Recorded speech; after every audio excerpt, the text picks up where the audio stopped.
Hi guys, today I will be sharing how to make zebra stripes mocha chiffon cake. This is 150 grams of cake flour or 1 cup, 100 ml of fresh milk, 100 ml of oil, vegetable oil, 1/4 teaspoon of salt, half a cup of sugar, and 8 egg yolks. So to begin, we'll combine the cake flour and the salt, give it a mix. Meanwhile, we're gonna whisk in the eggs together with the sugar. Whisk this until it is light pale yellow.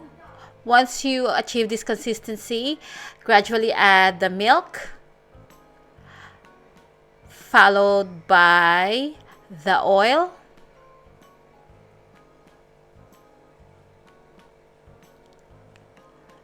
then we're gonna add in the cake flour salt mixture.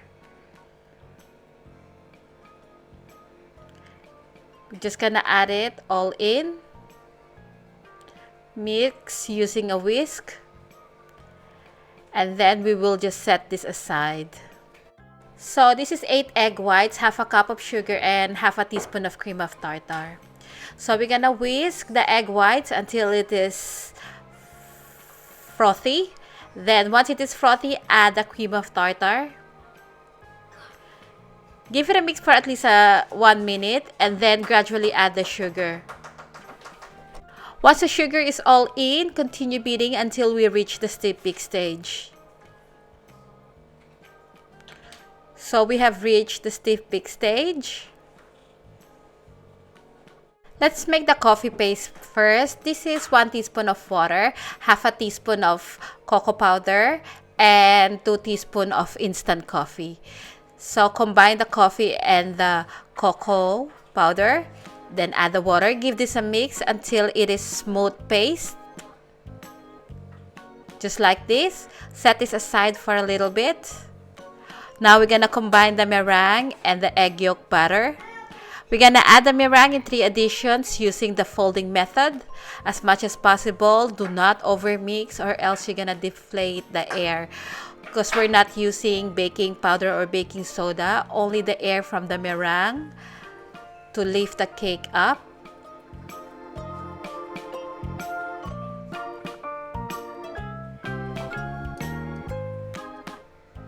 This is the last addition of the meringue.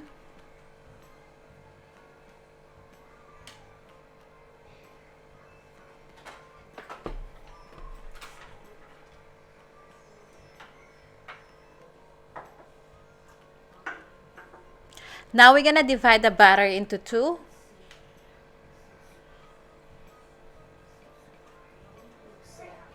On the other part, we're gonna add the coffee paste. Using the folding method again.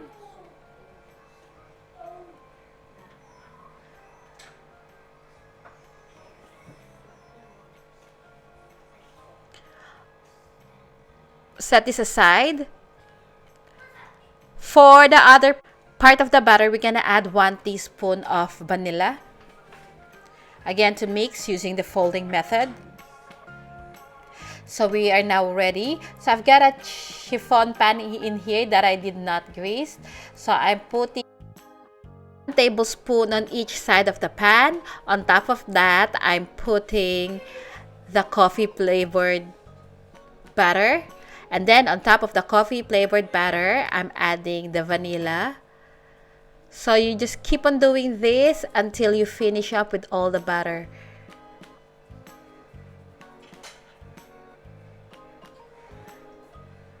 So I'm almost done here. So again, we're gonna bake this in a preheated oven at 160 degrees Celsius for about 1 hour to 1 hour 10 minutes, or until when you insert the skewer in the middle and the skewer comes out clean. Before you bake, give it a light tap.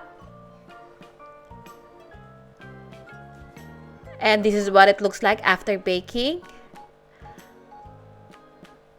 Now, it is important to flip this upside down and let it cool down completely before unmolding.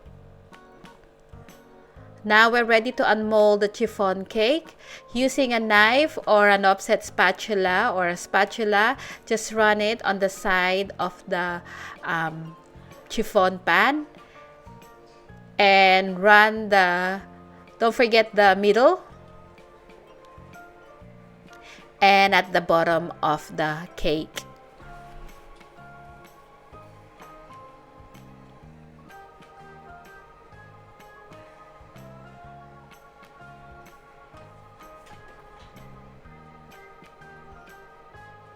And this is what it looks like. This is so good. I can guarantee that you're gonna love this. My kids love this. And just to show you what it looks like when you cut the chiffon cake.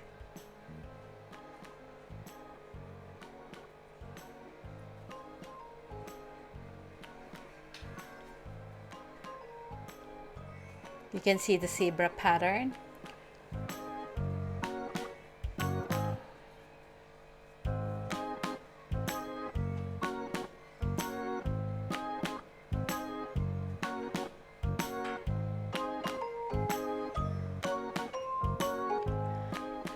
Thank you so much for watching, and I'll see you again next week. Bye!